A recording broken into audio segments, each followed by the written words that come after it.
ஜனநாயகம் எப்போ முடிஞ்சது? கடந்த வாரம் என்ன சொன்னாங்க? முடிச்ச உடனே களத்துக்குள்ள வந்துருவேன்னு சொன்னாரு. வந்தாரா? நான் இன்னைக்கு வந்துட்டப்பா, இதோட நான் சேலத்துக்கு போகிறேன், 10 நாள் பொறுத்து வருவேன் அப்படின்னும் ஸ்டாலின். எப்போ என்னை யாரும் தேடாதீங்க, 10 நாள் பொறுத்து நானே வர்றேன் இப்படின்னு எதாவது பண்ணிட்டு இருக்காங்களா? இல்லை நயினார் நாகேந்திரன், இல்லை மற்ற தலைவர்கள் டே டு டே ஆக்டிவிட்டிஸ் போய்கிட்டு இருக்குல்ல, அது என்னமோ அந்த அவதார் 2 படம் எடுக்கிற மாதிரி சார் முடிட்டோம், முடிஞ்சனும் வந்துடுவார், இதோ வந்துடுவார், அதோ வந்துடுவார். இவர் வந்து எம்ஜிஆர் மாதிரி அப்படின்னாங்க. எம்ஜிஆர் அவர் கட்சியை விட்டு நீக்கும் போதே 8 படம் கையில் வச்சிருந்தார். இதுக்கு நடுவில் அரசியலும் பண்ணார், பத்திரிகையாளர்களை சந்திச்சார், பிரச்சாரம் போனார். சினிமாவில் என்ன அவர் இவரை மாதிரியா? தலைவரை வந்து நில்லுங்க, சாட்டு, நான் ரெடியா வரவா, ரைட்டு, ஓகே போ.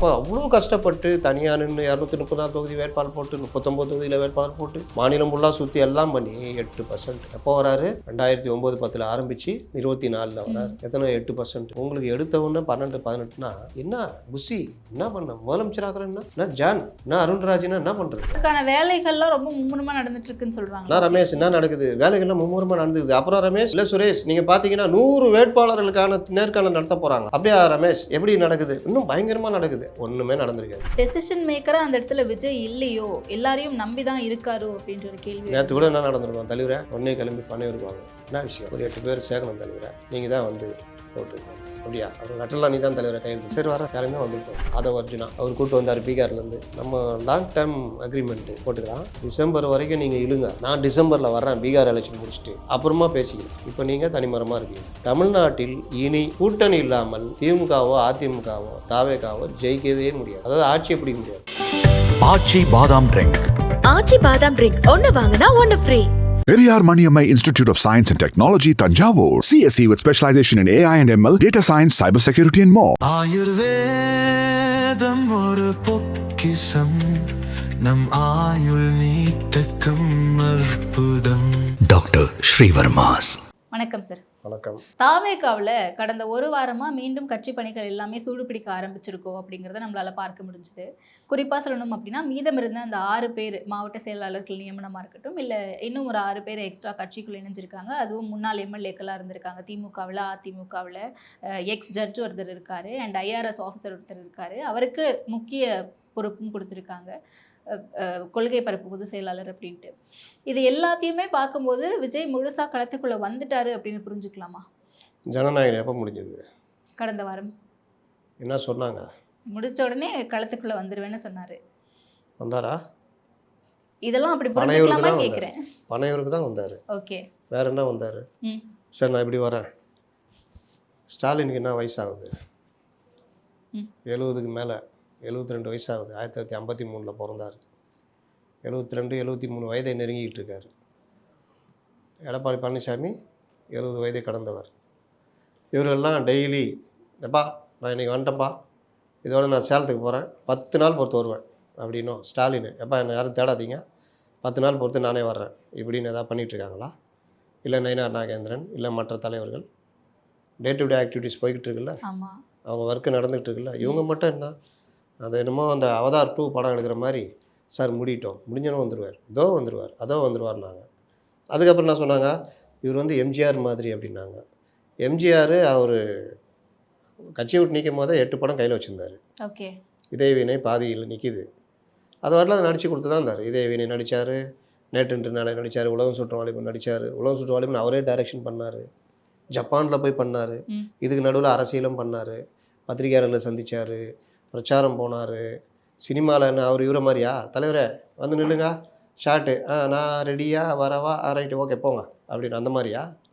பாடல் வரிகள், டியூனு எல்லாத்துலேயும் கவனம் செலுத்தணும். ஒரு ட்ரெஸ்ஸு, கேமரா எங்கே வைக்கணும், தனக்கு எந்த கோணம் நல்லாயிருக்கும், ஓகே, டைரக்ஷன், உலக சுற்றுவாலிபன் டைரக்ஷனு, மதுரை மீட்ட சுந்தரபாண்டியன் 77ல் தயாரிப்பு டைரக்ஷனு, நடுவில் ஒரு 7-8 படங்கள், வெற்றி படங்கள், இதுக்கு நடுவில் ஊர் ஊராக போய் பிரச்சாரம். இந்த மாதிரியா?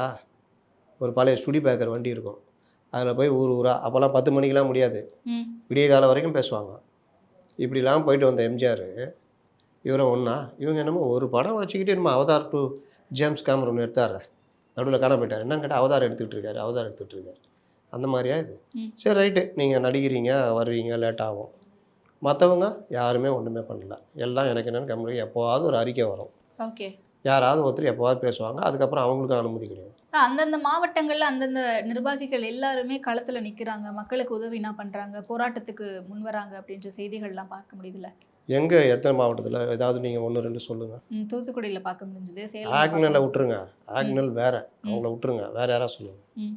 சேலம்ல பார்க்க முடிஞ்சது, சென்னையில கூட பண்ணாங்க சேலம் சார். பார்த்திபன். சார் தமிழ்நாடு முழுவதுமே வந்து பண்ணாங்கல்ல சார், வக்ஃப் போர்டு எதிர்த்து. எப்போ நடந்துச்சு இது? ம். எப்போ நடந்துச்சு? 2 மாசத்துக்கு முன்னாடி. அப்போ 2 வருஷம் முன்னாடி நம்ம ஆதவ அர்ஜுனா கூட பேட்டி கொடுத்தாரு. ம். அதுக்கப்புறம் புஷியானது எத்தனை தடவை பத்திரிகையாளர் சந்திப்பு நடத்திருக்காரு, எத்தனை போராட்டங்கள் எடுத்திருக்காங்க. ஓகே. இல்லை அந்த அந்த வக்ஃப் போர்டுக்கு எதிரான நடந்த மாநிலம் தழுவிய போராட்டத்துக்கு பிறகு இவர்கள் என்ன வேறு எதாவது விஷயத்தை கையில் எடுத்திருக்காங்களா? அதற்கு பிறகு தமிழ்நாட்டில் பிரச்சனையே இல்லையா?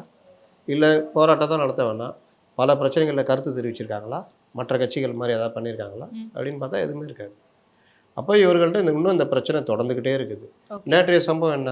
ஒரு 6 பேர் திமுக முன்னாள் திமுக எம்எல்ஏக்கள். யார் முன்னாள் திமுக எம்எல்ஏ? ஸ்ரீதரன் திமுகவில் இருக்காருன்னு யார் சொன்னா? திமுகலேருந்து வெளியே போய் திராவிடர் கழகமாக திராவிடர் இல்லை, அவர் அதிமுக முன்னாள் எம்எல்ஏ நினைக்கிறேன். யார்? ஸ்ரீதரன். திமுக. இவர் ஸ்ரீதரன் வந்து திமுகவுடைய வால்பாறை எம்எல்ஏ. திமுகலேருந்து அப்புறம் வெளியில் போய் ஏதோ திராவிடர் கட்சின்னு ஏதோ ஒரு கட்சி ஆரம்பித்து நடத்திக்கிட்டு இருக்காரு. இன்னொருத்தர் அந்த ஸ்ரீவைகுண்டம் எம்எல்ஏ, அவர் வைகோட்டை பிஏவாக இருந்தார், அவர் பெரியசாமிகிட்ட இருந்தார். அதுக்கப்புறம் அனிதா ராதாகிருஷ்ணனோட பிரச்சனையாகி ஓரங்கட்டப்பட்டு அவர் ராஜலட்சுமி அதிமுக எம்எல்ஏவா அவங்க அதிமுகவில் இருந்தாங்க. 2011 இருந்த காலத்துலேயே அவங்கள யாருக்கும் தெரியாது. அதுக்கு பிறகு ஓபிஎஸ் அணிக்கு போனாங்க. ஓபிஎஸ் கூட இருக்கும்போதே, ஓபிஎஸ் பிஜேபியில் இருக்கும்போதே இவங்க பிஜேபி போயிட்டாங்க. இப்போ பிஜேபியிலேருந்து அவங்க வந்திருக்காங்கன்னு அர்த்தம். அப்புறம் எங்கள் அதிமுக இதை தாண்டி நேற்று கொஞ்சம் பேருக்கு ஸ்கூல் டே ஃபஸ்ட்டு டே ஜாலியாக சுற்றுங்கப்பா, நீங்கள் பாடம் ஸ்கூல்லாம் கிடையாது, பாடம்லாம் எடுக்க மாட்டோம், எல்லாம் ஜாலியாக இருக்குன்ற மாதிரி அவங்கவுங்க பேட்டி வளைச்சி பேட்டி கொடுத்துருந்தாங்க. அவ்வளோதான். நாளைக்கு அடுத்த நாள்லாம் பார்த்தீங்கன்னா, தலைவரை நான் வந்து அதுனா ஒன்றும் செய்ய வேணாம், நீங்கள் கம்முன்னு இருங்க. இது முன்னாடி என்ன பண்ணீங்க? கம்முன்னு இருந்தேன், இப்போவும் அதே இருங்க. அவ்வளோதான். ஓகே. இல்லை, களத்தில் நாங்கள் தொடர்ந்து நின்றுட்டு தான் இருக்கோம். எந்நேரமும் வந்து தலைவரே களத்துக்கு வரணும், தலைவர் ப்ரெஸ் மீட்டை கொடுக்கணும், ப்ரெஸ் மீட் கொடுக்கணும்ன்ற ஏதாவது அவசியம் இருக்கா அப்படின்ற விஷயங்களை தானே அடுக்கடுக்காக கேள்விகளாக முன்வைக்கிறாங்க. தலைவரே ப்ரெஸ் மீட் கொடுக்கணும்னு அவசியம் இல்லை, பொதுச் செயலாளர் கொடுக்க வேண்டியதுதானே? பொதுச் செயலாளரே ப்ரெஸ் மீட் கொடுக்கணும்னு அவசியம் இருக்கா? சரி, துணை பொதுச் செயலாளர் கொடுக்க வேண்டியதுதானே? துணை பொதுச் செயலாளரே ப்ரெஸ் மீட் கொடுக்கணும்னு அவசியம் இருக்குதா? சரி, propaganda election propaganda general secretary Aadhav அவரே கொடுக்கணுன்னு அவசியம் இருக்குதா? சரி, புதுசாக சேர்ந்த அருண்ராஜ் கொடுக்கணும், அவரே கொடுக்கணுன்னு அவசியம் இருக்குதா? அப்போ இதுதான் அவசியம் இருக்குது. அதுக்கு தான் நான் ஸ்டாலினையும் எடப்பாடி பழனிசாமியும் மற்ற தலைவர்களையும் சொல்கிறேன். இவங்களாம் இதே மாதிரி முதல்வரே வந்து பேட்டி கொடுக்கணும்னு அவசியம் இருக்கா? திமுக தலைவரே பேட்டி கொடுக்கணும்னு அவசியம் இருக்கா? துணை பொதுச்செயலாளர் இப்படியே சொன்னால் எல்லாம் வீட்டில் உட்காந்துக்க வேண்டியதான். விர்ச்சுவல் வாரியர்ஸ் போடுங்க, அடி நீ அடி அப்போ ஐடிவிங் நீ அடிச்சுக்கப்பா. இதுவும் அரசியல்ன்றது மக்களோட மக்களாக களம் காணுவது, மக்கள் பிரச்சனையில் தினம் அண்ணாமலை இருந்தார்ல, நீங்கள் தெரிஞ்சோ தெரியாமலோ அண்ணாமலை மேலே 1000 விமர்சனங்கள் ஏதாவது இருக்கலாம். ஆனால் இருந்த பாஜக தலைவர்களில் அண்ணாமலையுடைய செயல்பாடு எப்படி இருந்தது? அண்ணாமலை வந்த பிறகு பாஜகவுடைய இது எப்படி இருந்தது? ஆக்டிவாக இருந்ததுன்னு சொன்னாங்கல்ல, ஆக்டிவ் பாலிட்டிஷியன் அப்படின்ற ஒரு பேர். எப்படி ரீச் ஆனார்? யங்ஸ்டர்ஸ் மத்தியில் ரீச் ஆனார். ஏன் அதை ஒரு தமிழ் சேலை பண்ண முடியல? ஏன் அதை ஒரு பொன்னாரால் பண்ண முடியல? ஏன் ஒரு முருகனால் பண்ண முடியல? அவருக்கும் இவருக்கும் என்ன வயசு வித்தியாசம் பெருசாக இருக்கும், ஒரு 5 வயசு இருக்குமா? ஏன் அண்ணாமலையால் முடிந்தது, ஏன் முருகனால் பண்ண முடியல? Active politics. அப்போ டே டு டே இறங்குறது, மத அரசியலை கையில் எடுக்காமல் ஊழல் முறைகேடு, அரசியலுக்கு எதிரான திமுகவுக்கு எதிரான இது, அக்ரெசிவ் பாலிசி, அக்ரெசிவ் பாலிடிக்ஸு இதெல்லாம் பண்ணும்பொழுதுனா ஆகுது டக்குன்னு ரீச் ஆகுறாரா? அப்போது இது வந்து அண்ணாமலையை கொண்டு போய் சேர்க்குதுன்னா நான் ஏன் பண்ணணும்? பாஜக தலைவரே தான் பேட்டி கொடுக்கணுமா? அவரே தான் வரணுமா? பெட்ரோல் மார்க்ஸ் லைட்டே தான் வேணுமா? அப்படின்னா அண்ணாமலை ஃபேமஸ் ஆகிருப்பாரா? இல்லை பாஜக ரீச் ஆகிருக்குமா? 2.62% 2021 எலெக்ஷனில் பிஜேபி எடுத்த இது ஓட் பர்சன்டேஜ். 2024 11%. அதுக்கு நடுவில் நடந்த இடைத்தேர்தலில் 6%. இது எப்படி ரீச் ஆச்சு? ஓகே. அப்போது செயல்பட்டால் ரீச் ஆகும். நாங்களே செயல் பண்ணணுமா? இவரே தான் பேசணுமா? அவரே தான் பண்ணுமானா பண்ணாதீங்க.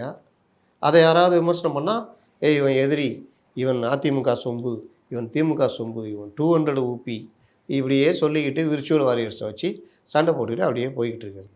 இப்போவும் பாருங்கள், திடீர்னு அருண்ராஜை கூப்பிட்டு வரீங்க, ஒரு பொறுப்பை கொடுக்குறீங்க. ஏன் அவருக்கு மட்டும் அந்த இம்பார்ட்டன்ஸ் கொடுக்கணும்? விஜயுடைய நண்பர். அப்படியா? ஆமாம். எத்தனை ஆண்டு காலமா? ஒரு 6-7 ஆண்டு காலமாக. 6-7 வருஷமாவா? வருஷமா மாதமா சார்? வருஷங்க. ஓகே. அதனால் இவருக்கு நண்பர், அதனால் அவருக்கு பதவி. அவர் என்ன பண்ணுவார், அவர் வந்து இந்த 100 நாள் வேலைவாய்ப்பு திட்டத்துக்கு எதிராக எழுதியிருக்காரு. அதில் இது ஒரு ரிப்போர்ட்டர் கேட்குறாங்க, 100 நாள் வேலைவாய்ப்பு திட்டத்துக்கு அது சம்மந்தமாக அவங்களுடைய நிலைப்பாடு என்னன்னு. அது பண்ணிங்க அதை கொஞ்சம் நீங்களே படித்து பாருங்கன்றார். அந்த நிருபர் ஒழுங்காக படிச்சுட்டா வந்து கேட்டுருக்கணும், இல்லை கேட்டால் நம்ம அதை பற்றி விரிவாக பேசலான்ட்டு இருப்பார். இன்னொருத்தர் கேட்குறாரு, ஜனாதிபதி ஆட்சி தான் பெஸ்ட்டு ஒரு மாநிலத்தில் அப்படின்ற மாதிரி சொல்கிறீங்களே, உங்கள் கட்சி வந்து நீங்கள் இணைஞ்சிருக்க கட்சி வந்து கூட்டாட்சி தத்துவம் இதில் இருக்கேன், நீங்கள் என்ன நினைக்க சொல்கிறீங்க? இல்லை நம்ம அதை பற்றி நம்ம விரிவாக பேசுவோம். இதுதான் அவர் நிலைப்பாடு. அவரை கொண்டு வந்து பாலிசி மேக்கிங்னு வைக்கிறீங்க.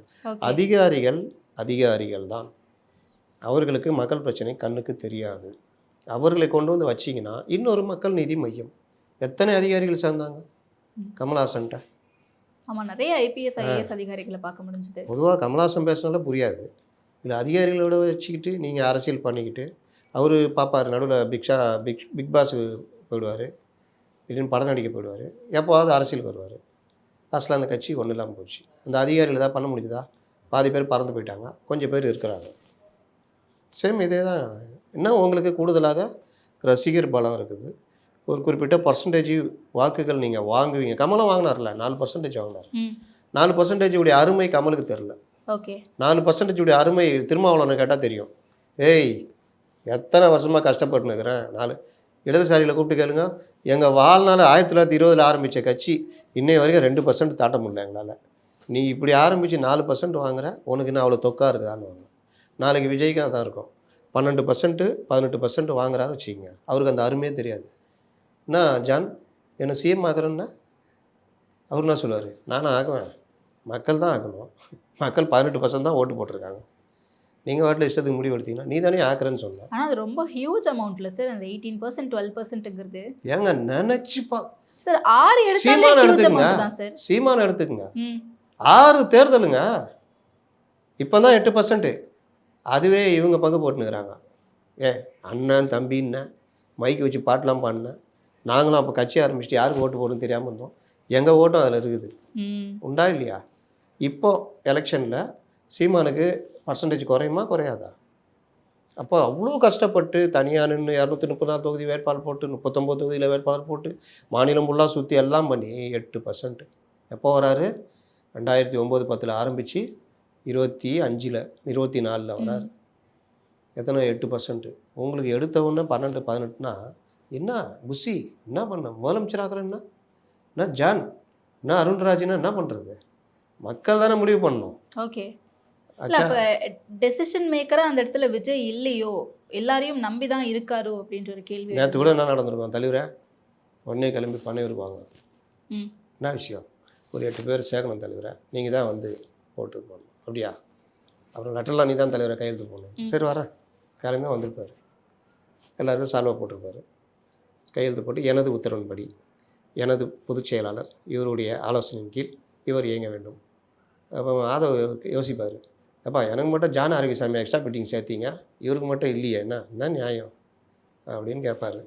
அதனால் இவர் அதை தாண்டி என்ன புஷி பார்ட்டி என்ன இந்த மாதிரி இருக்குது, அடுத்த கட்டத்துக்கு நகர்றது ஒரு பரபரப்பே காணுமே, ஏன் ஏடிஎம் கூட நம்ம போகல, இன்றைக்கி ஏன் நம்ம கூட யாரும் கூட்டணி இல்லைன்னா பில்டப் பண்ணியிருப்பார் ஜான்லாம், நம்மக்கிட்ட அவங்க வருவாங்க இவங்க வருவாங்க. அவர் சொன்னார்ல, நாம் அவர்களை அரவணைக்க வேண்டாமா, ஆட்சியில் பங்கு அவர்களுக்கும் தர வேண்டாமா, யாருக்கு? யாருமே வர காணும். ஏன் வரல ஜான்னு கேட்கணும்ல, ஏன் வரல புஷின்னு கேட்கணும்ல. நல்ல வாய்ப்பு இருந்ததில்ல ஏடிஎம் கூட சேர்றதுக்கு, அவங்கள எதிர்பார்த்துட்டு தானே இருந்தாங்க. புரியுது. பிஜேபி வேணாம் அண்ணே மேலே வந்து கூப்பிடு, சுமாரியா ஏற்கனவே பேர் கட்டு போய் இந்த புதுசாக தம்பி ஆரம்பிச்சிக்குது, சேர்ந்து ஆட்சிடலாம் அப்படியே வர மாதிரி இருக்குது. வந்தார் எங்கேயோ இருந்து ஆதவ் அர்ஜுனா, அவர் கூப்பிட்டு வந்தார் பீகார்லேருந்து. அவர் பார்த்தாரு, நம்ம லாங் டேர்ம் அக்ரிமெண்ட்டு போட்டுக்கலாம், டிசம்பர் வரைக்கும் நீங்கள் இழுங்க, நான் டிசம்பரில் வர்றேன் பீகார் எலெக்ஷன் முடிச்சுட்டு அப்புறமா பேசிக்கலாம் அப்படின்னு இழுன்னு இழுத்தாங்க. பட்டுன்னு கயிறு இருந்துச்சு. கயிறு இருந்து எங்கே போய் விழுந்தார்? நேராக அவர் அமித்ஷா மடியில் போய் விழுந்துட்டார். முடிச்சிச்சா மேட்ரு? இப்போ நீங்கள் தனிமரமாக இருக்கீங்க. தமிழ்நாட்டில் இனி கூட்டணி இல்லாமல் திமுகவோ அதிமுகவோ தாவேகாவோ ஜெயிக்கவே முடியாது, அதாவது ஆட்சியை பிடிக்க முடியாது. புரியுது. கூட்டணி இல்லைன்னா என்ன கதின்னு 2024 21% வாங்கியும் ஒரு சீட்டு கூட வர முடியல. கூட்டணி இருந்ததுனால 10% அடித்தாங்க. யார்? டிஎம்கே. அதனால் நீங்கள் கூட்டணி இல்லாமல் என்ன வாங்குவீங்க? 20% வச்சுக்கிங்க. நீங்கள் எவ்வளோ கொடுக்குறீங்க சொல்லுங்கள். நான் 20% கொடுக்குறேன், நீங்கள் எவ்வளோ கொடுக்குறீங்க சொல்லுங்கள். பேரம் போகும்ல சார். சொல்லுங்கள். தாவேகாக்கு இந்த எலெக்ஷனில் இத்தனை பர்சன்டேஜ் வரும் அப்படின்னு சொல்லுங்களேன். எவ்வளோ பர்சன்டேஜ்? இல்ல சார், கூட்டணி பேரம்லாம் போகும்ல. கூட்டணி யார் இருக்கிறா? கூட்டணி வர யாரையாவது கூப்பிட்டு எப்பா லெட்டர் போடுச்சு. இப்ப படம் முடிஞ்சிருச்சு, இதுக்கப்புறம் ஃபுல்லாக அரசியல் களத்துக்கு வரப்போறாருன்னு சொல்லிட்டாங்க. அதனுடைய முதற்படியாக தான் பாருங்க, விஜயுடைய தலைமையிலே வந்து இத்தனை பேர் வந்து கட்சியில் இணைஞ்சிருக்காங்க. ஏன் இதுக்கு முன்னாடி புஷி தலைமையில் இணைஞ்சாங்க? அங்கங்க மாவட்டங்கள்ல அந்தந்த மாவட்ட செயலாளர்கள் நிறைய பேர் இணைஞ்சிருக்காங்க. எங்க இணைஞ்சிருக்காங்க சார்? ஏதாவது ஒன்று சொல்லுங்க. திமுகல இருந்து வந்தவங்க இணைஞ்சிருக்காங்க. நாம் தமிழர் ஏதாவது சொல்லுங்க. கிளை அளவுல ஏதாவது போட்டோ கிட்ட ஏதாவது வரணும்ல. நீங்களா சொன்னீங்கன்னா அர்த்தம் ஏதாவது ஒன்று இருக்கணும் இல்லைங்க. இவர் இணைஞ்சாரு, இந்த மாவட்டத்தில் அவர் இணைஞ்சாரு. சரி, இதுக்கு முன்னாடியும் ஆதவ் யார் தலைமையில் இணைஞ்சாரு? விஜய். நிர்மல்குமார், விஜய், ராஜ்மோகன் சார். மேல் அதுக்கு பிறகு அந்த தலைவர்கள் மட்டும் தானே சார் விஜய் தலைமையில. சரி சரி சரி. மாவட்டங்கள்ல எந்த மாவட்டம்? சென்னையில் யார் இணைஞ்சா சொல்லுங்க. சென்னையில் நான் சொல்கிறேன், திமுகவில் இருந்து, அதிமுகவில் இருந்து, ஓபிஎஸ் அணியிலேருந்து, டிடிவி அணியிலேருந்து பலரும் இணைவதற்கு காத்திருந்தாங்க. பெரிய பெரிய ஆட்கள். யார் இணைஞ்சா சொல்லுங்கள். காளியம்மாள் எடுத்துக்கங்க. ஏன் காளியம்மாள் இணைக்க மாட்டேங்கிறீங்க? நாலேஜ் இல்லையா? ஒரே ஒரு தகுதி காளியம்மாள் இல்லை. ரிட்டையர்டு பாலிட்டிஷியன் அப்படின்ற தகுதி அவங்களுக்கு இல்லை. ஆக்டிவ் பாலிட்டிஷியன், உமன் ஐகான், பயங்கரமாக பேசக்கூடியவங்க, சுற்றுப்பயணம் போகிறவங்க, இது எல்லாம் இவங்களுக்கு ஒத்து வராது. நீங்கள் யார்? ராஜலட்சுமி. யார் ராஜலட்சுமி? நேற்று ஃபுல்லாக எல்லாம் விக்கிபீடியாவில் தேர்ந்துக்கிறாங்க நம்ம ஆட்கள். இதில் சில பேர் அந்த ராஜலட்சுமி தூக்கி போட்டாங்க. அந்த அம்மா அரண்டு போயிட்டாங்க. ஐயோ, நானே இப்போ தான் அமைச்சராக இருந்து இதாகிட்டு இந்த எலெக்ஷன்லேயே நின்று அமைச்சருக்கு ஏதாவது ட்ரை பண்ணலான்னு பார்த்தா என் இதில் கொல்லி வைக்கிறீங்களா எப்பா? நான்லாம் இல்லைப்பா. 4-5 பேர் ஃபோனை பண்ணிட்டான். ஏன் மேடம் போகிறீங்க? எடப்பாடி சாரோட உங்களுக்கு ஏதாவது பிரச்சனையான்னு. நான் எங்கெங்கே போகிறேன்? தாவேகா போகிறீங்கன்னு சொல்கிறாங்க. ஏங்க நீங்கள் வேறு? நான் இல்லைங்கன்னொன்னா அப்புறமா வேறு யார் ராஜலட்சுமி? ரொம்ப பேருக்கு தெரியலங்க. நாங்களாம் செக்ரட்டரியேட் பார்த்ததுனால மயிலாப்பூர் தொகுதி, சென்னையில் யாரார் ஜெயிச்சாங்க நமக்கு தெரியும். அதனால் ராஜலட்சுமி தெரியும் நமக்கு. எம்எல்ஏ வருந்தாங்க, நீதிமன்றம், உயர்நீதிமன்றம் வழக்கறிஞர் தெரியும். யாருக்கு இன்றைக்கி வந்த ஆளுக்கு யாருக்கு தெரியுது? எல்லாம் பாதி பேர் 2020க்கு அப்புறம் வந்த ரிப்போர்ட்டருங்க. அவங்களாம் யாருக்கு தெரியும் ராஜலட்சுமின்னு? ஏன் தெரியணும்னு, ஏன் நான் தெரிஞ்சுக்கணும்னு தான் இருக்கிறான் பல பேர். ஏன்னா நான் 2K கிட்ஸு, நான் வந்து 2 வருஷம் அரசியல் தான் பார்ப்பேன் அப்படின்னா. அப்போ நாங்களாம் என்ன 1930 பிறந்தோம்? 1947 சுதந்திரம் வாங்கினு கூட தெரிஞ்சிக்க மாட்டேன். அப்போ பழைய அரசியல் தெரிஞ்சிக்க மாட்டோம், பழைய ஆட்களை தெரிஞ்சிக்க மாட்டோம். இன்னொன்று இவங்கெல்லாம் யாருன்னே தெரியாமல் இருந்தவங்க. 11 to 16 இருந்தாங்க. 16க்கு அப்புறம் நடராஜ் டிஜிபி, ரிட்டையர்ட் டிஜிபி நடராஜுக்கு வாய்ப்பு கொடுத்தாங்க. இவங்களுக்கு வாய்ப்பு தரல ஏடிஎம்கேல. அவர் தான் எம்எல்ஏ ஆனார். அப்போது நீங்கள் யாரை எடுக்கிறீங்க, யாரை சேர்க்குறீங்கன்றதுலேயும் உங்கள் கட்சி வந்து இது இருக்கணும். பலரும் வந்து ரொம்ப ஆக்டிவாக இருக்கிற அரசியல் தலைவர்கள் உள்ளே வர ரெடியாக இருந்தாங்க. நீங்கள் யாருமே சேர்க்கலையே. ஒரு KS ராதாகிருஷ்ணன் எடுத்துங்க. பல இருக்காங்க, இருந்தாங்க. இப்போ இருக்காங்களா தெரியாது. ஆமாம், முதல் மாநாட்டு மேடையிலேயே விஜய் தலைமையில பலரும் இணைய போகிறாங்க அப்படின்ற செய்திகள்லாம் வந்துச்சுல்ல சார்? நாங்கள் தான் விட மாட்டோம்ல. எதாக இருந்தாலும் தலைவர் கேட்கணும். தலைவர் என்ன சொல்கிறாரோ அதான் பண்ணுவோம். தலைவர் என்ன சொல்கிறாரு, நான் என்ன சொல்கிறேனோ அதான் தலைவர் சொல்லுவார். முடிச்சு விட்டாச்சு. நேற்றும் காளியம்மாளை சில சேனல்கள் காளியம்மாளும் இணைகிறார் அப்படின்லாம் போட்டாங்க. நம்ம தரப்புலேருந்து காளியம்மாள் தரப்பில் கேட்டப்போ, அப்படியா நான் இணைகிறேன்னா எனக்கு ஒன்றும் தகவல் வரலையே. அவங்க ரெடியாக இருக்காங்க. அவங்க ரெடியாக இருக்காங்க. அப்படியா? ஒரு 10 லெட்டர் கொடுத்துருப்பாங்க, வெல்லிங் லெட்டர். நான் உங்கள் கட்சியில் இணைகிறேன். 2 தடவை விஜயை பார்த்துட்டாங்க. ஒரு தடவை விஜயை கூப்பிட்டு கேட்டிருக்காரு, என்ன காளியம்மா வரேன்னா? இல்லை சார், நல்ல நாளாக பார்த்துட்ருக்குறோம், பார்த்துட்டு நாங்கள் கூப்பிட்டு வரோம் சார். சரி, உடனே பாருங்கள், நான் பாருங்கள். உடனே காளியம்மாள் வர சொல்லுங்கள். அவங்க உஷாராயிட்டாங்க. சும்மா வந்துட்டு ஏமாறுதா? ஏப்பா என் சார்பா நீ என்னான்னு போய் பேசிட்டு வைப்பான்னு ஒரு ஆள் அனுப்புகிறாங்க. அவர் அங்கே உட்கார், இங்கே உட்கார், போய் மத்தியானம் சாப்பாடு சாப்பிட்டு வந்துடு. இப்படியே அலை கழிச்சோன்னா அவர் போயிட்டார். அதோட காளியம்மாள் வந்து போய் என்ன பண்ணலாம், டிஎம்கே திட்டோம், ராஜீவ்காந்தி மாதிரி போக முடியாது, ஏடிஎம்கே திட்டோம், கல்யாண சுந்தரம் மாதிரி போக முடியாது, என்ன பண்ணுறது? சரி, ஏடிஎம்கே இன்றைக்கி ஓரளவுக்கு பரவாயில்ல, ஆனால் பிஜேபி கூட கூட்டணியில் இருக்கிறாங்க. இப்படியே குழம்பின்னு உட்காந்துட்டு இருக்கிறாங்க. தாவேக்கான பிரச்சனை இல்லை. அவங்க நினச்சின்னு இருக்கிறாங்க, உள்ளே வந்தோன்னா அவங்கள போங்க ஒவ்வொரு மாவட்டமாக சுற்றுங்க பேசுங்கன்னு சொல்லுவாங்க, நினச்சிக்கிட்டு இருக்கிறாங்க. அதனால் உட்காந்து வெயிட் பண்ணிகிட்டு இருக்கிறாங்க. அவங்கள கூப்பிடலையே, ஏன்னா அவங்க ரிட்டையர்டு கிடையாது. அதுதான் பிரச்சனை. இல்லை, ஏன் அந்த டேக் தேவைப்படுது? யாருக்கு? ரிட்டையர்ட் பாலிட்டிஷியனாக இருக்கணும், இல்லாட்டி ரிட்டையர்ட் ஆஃபீஸர்ஸாக இருந்திருக்கணும் என்ன அப்படின்னு. பண்ணுறது? கமல்ஹாசன் அப்படி தான் பண்ணார். ம். இப்போ அவர் வழியில் இவரும் பண்ணிருக்காரு. ஓகே. நீங்கள் பியூரோக்ரஸிலாம் வந்து கட்சிக்குள்ளே நினச்சிங்கன்னா ஒன்றும். ரஜினிகாந்த் பாருங்களேன், கட்சி ஆரம்பிக்கிறவங்க போகிறேன்னு சொன்னார். இவர்கள்ட்ட இது ஒரு பிரச்சனை இருக்குது. எம்ஜிஆர்கிட்ட கிடையாது. இவர் எம்ஜிஆர்ன்றார்ல, நான் சொன்னேன்ல, எம்ஜிஆர் 8-10 படம் நடித்தார், டைரக்ஷன் பண்ணார், 2 படம் டைரக்ஷன் பண்ணார், பிரச்சாரம் பண்ணார், எல்லாம் பண்ணார், ஆக்டிவாக இருந்தார், அரசியல்வாதிகளை சந்தித்தார், பத்திரிகை எல்லாம் இருந்தார். ஆனால் இவங்க எம்ஜிஆர்னு சொல்லிக்கிட்டு ஒரே ஒரு படம் நடிக்கிறதுக்கு இன்னும் அவர் இன்னும் ஆக்டிவ் பாலிடிக்ஸ்குள்ளே வரல. ஜெயலலிதா வச்சு செஞ்சாங்க. 2 வருஷத்தில் 80, 82 ஒரு பதவி வராங்க, 84 பொது தேர்தலில் தமிழ்நாடு ஃபுல்லாக சுற்றுறாங்க. அப்போ ஜெயலலிதா வேறு, அவர் கரெக்டாக கொண்டு வந்தார். நீங்கள் புசியானதை கொண்டு வந்து வச்சுக்கிட்டு எம்ஜிஆருக்கு உங்களுக்கு வித்தியாசம் இருக்குதா? இதே வேலையை தான் ரஜினி பண்ணார். அவர் மன்றம் ஆரம்பித்தோன்னே ராஜ்மகாலிங்கம் நல்லா பண்ணுறாருப்பா. இப்போ தமிழ்குமரன் இருக்கார்ல, அந்த இடத்துல தான் ராஜ்மகாலிங்கம் இருந்தார். உடனே நல்லா பண்ணுறாருப்பா, ஏப்பா நீயே நம்ம கட்சிக்கு வந்து பொதுச்செயலாளர் பண்ணாங்க. அவர் வியாபாரியில் கட்சிக்குள்ளேயே வியாபாரம் பண்ண ஆரம்பித்தார். அவரும் இன்னொருத்தர் புதுக்கோட்டையில் ஒரு நேரம் ஒருத்தர் ரஜினியுடைய விசுவாசி. ரஜினி பேட்டை ஷூட்டிங்கில் இருக்கார். இந்த விஷயம் தெரிஞ்சவன் ரஜினிக்கு இதெல்லாம் பிடிக்காது, பட்டுன்னு முடி எடுப்பார். உடனே முடிச்சு விட்டார். நான் வரும்போது இருக்கக்கூடாது, ஆஃபீஸ் எழுத்து மூடு கிளம்பு, இனி என் கண்ணில் ராஜ்மகாலிங்கம் படக்கூடாதுன்னு. அன்றைக்கி போன ராஜ்மகாலிங்கம். அதுக்கப்புறம் எங்கே பார்த்தீங்களா? கமல்ஹாசன் பாருங்கள், ஸ்ரீபிரியா, நாசருடைய ஒய்ஃபு கமிலா நாசர், அப்புறம் சில ரிட்டையர்டு ஆஃபீஸர்ஸு, இவங்களெல்லாம் தூக்கி கட்சிக்குள்ளே போட்டு எங்கேயாவது டெவலப் ஆச்சா? அவராவது கொஞ்சம் கமிலா நாசரை பேச விட்டார். பொன்ராஜ் வந்தார், கலாமுடைய ஆலோசகர், அவர் கொஞ்ச நாள் இருந்துட்டு ஒரு சுற்றிட்டு போனார். பழகருப்பியாக வந்தார், அவரை கொஞ்ச நாள் பேச விட்டார். இப்படியே ஓடிச்சு. எல்லோரும் கண்டுபிடிச்சிட்டாங்க இது வேலைக்கு ஆகாது.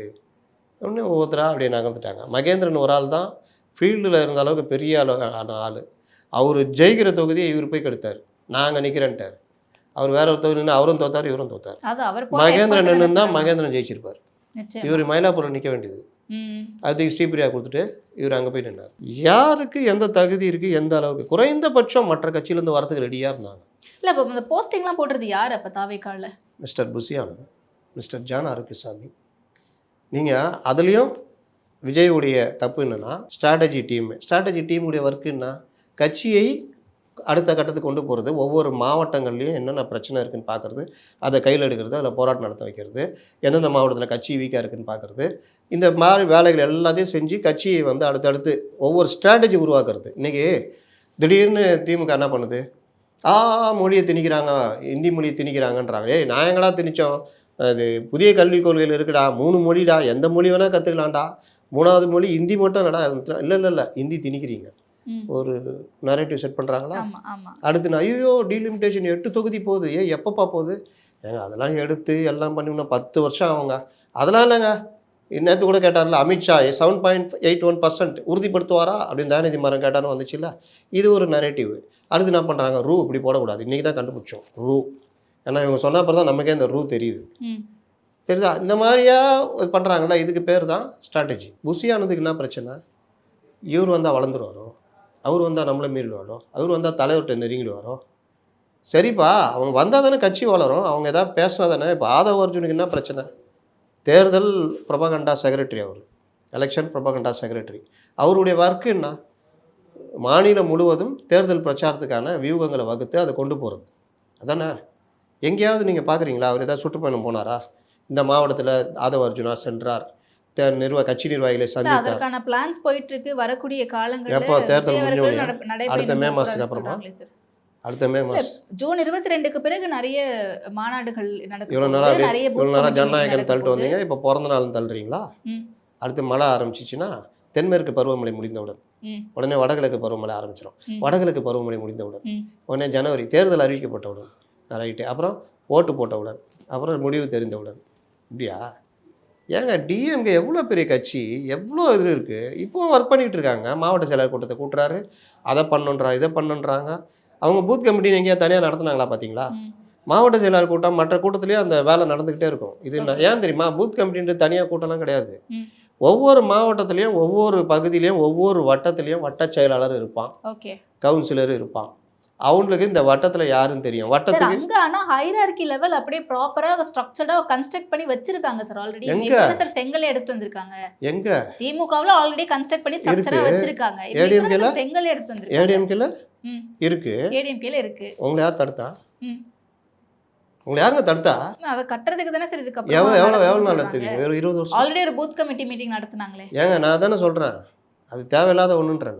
எனக்கு தெரிந்த ஒரே நடிகர் அமிதாப் பச்சன், எனக்கு தெரிந்த ஒரே இது பூத் கமிட்டி. விசிகாவில் அதை தான் நடத்தினேன். தாவேக்கில் வந்தோம் அதையே நடத்துகிறேன், அவ்வளோதான். வேற என்ன?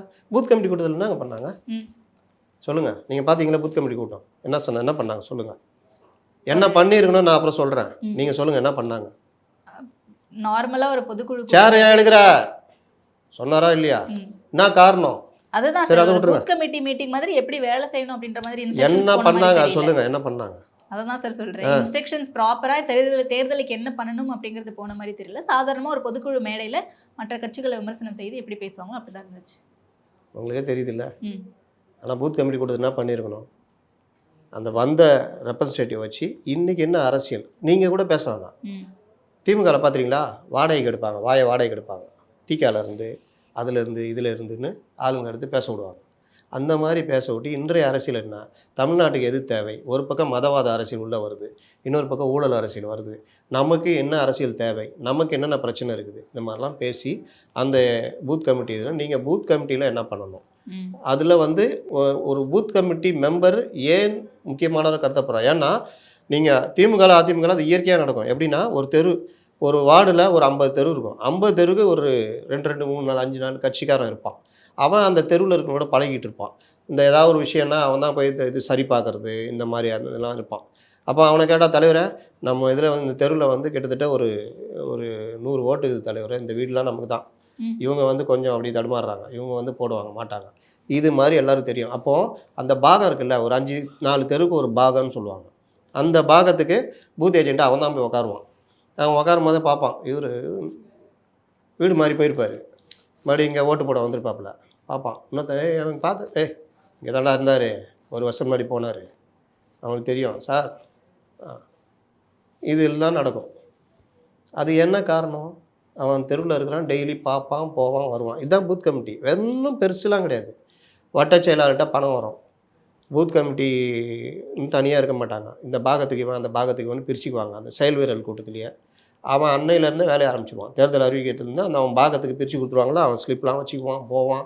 அன்றைக்கி தான் சல்யூட்லாம் அடிப்பான். தலைவரை மறந்துடாதீங்க, இங்கே தான் இருக்கிறீங்களா தம்பி, அப்பா எப்படிங்கிறாங்க, டீ சாப்பிடுமா அப்படி இப்படின்னு. இவருக்கு ரொம்ப இதாகிடும். ஐயோ வர நம்மளெல்லாம் இவரை பார்த்தாலே பக்குன்னு இருக்கும், நம்மளை முறைச்சினே போவார், இப்போ டீலாம் வாங்கி தராருன்னு. ஏன்? அது ஒரு வகையான இது.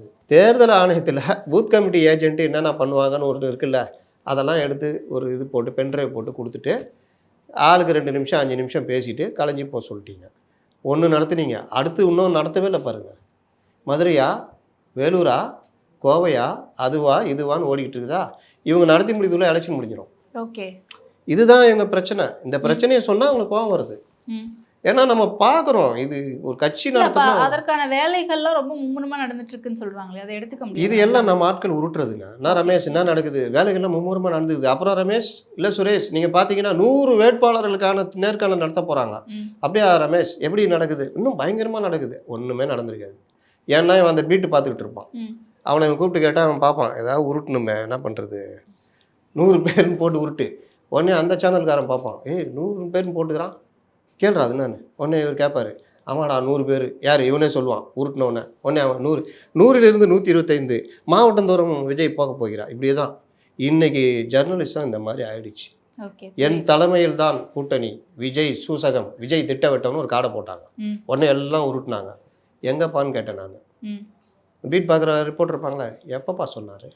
இல்லை சார் சொன்னா. யார் சொன்னா?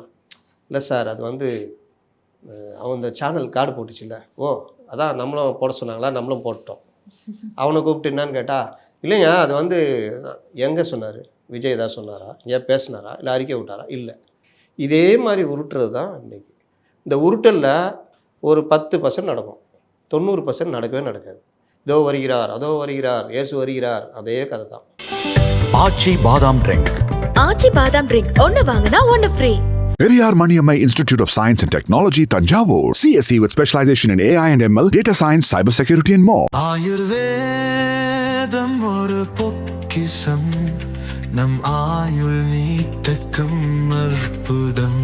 டாக்டர் ஸ்ரீவர்மாஸ்.